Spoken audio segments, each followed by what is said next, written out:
probably the first time in a public setting where my new legal name has been used. So that feels very refreshing, and I'm very excited to be here. It's not much of a secret. I've shared this before, but when I met Just Neighbors in 2011, I was a pretty broken high school student. I had just survived domestic violence, and that same year I decided it was time to come out as gay. So I was like dealing with essentially two demons at one time. When I walked through the doors of Just Neighbors, I remember my mom and I were terrified.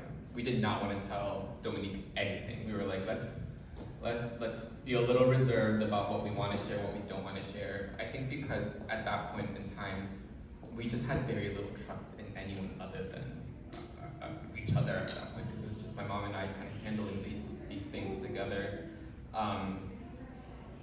When we talked to Dominique that very first time, I remember my mom feeling just so relieved and welcomed, and that immediately translated to me, because if she's okay, then I'll be okay.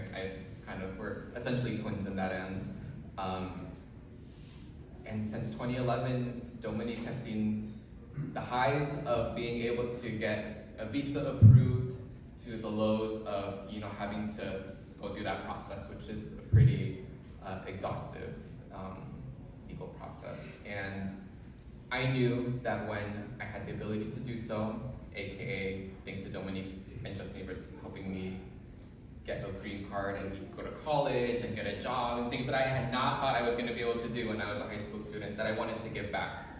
So when given the opportunity to join the board, and just in my everyday life, I mean, give me a mic and I will talk about Just Neighbors. I very much promise you that.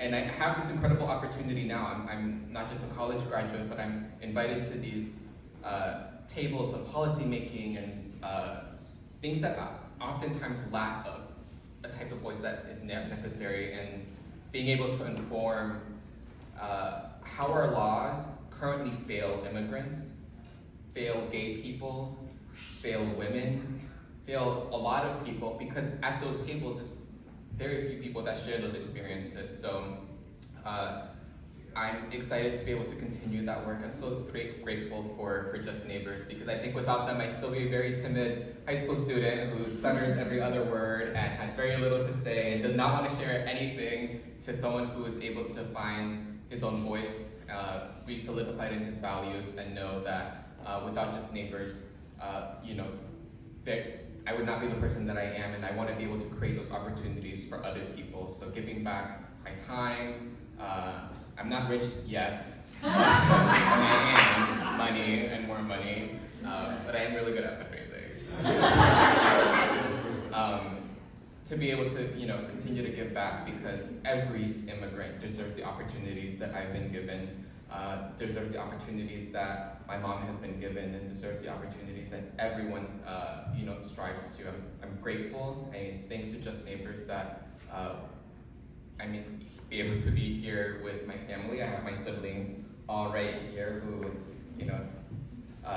without the opportunity that Just Neighbors provided, we'd all just be in very different places in our lives. We don't know if we'd be college students. All of them are in college. I'm very thankful for that too, because one of them will be giving me free healthcare as a dentist.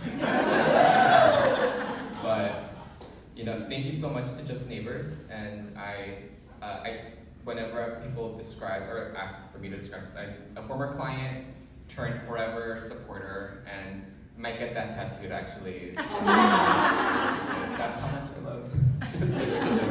And I might have Dominique's name somewhere.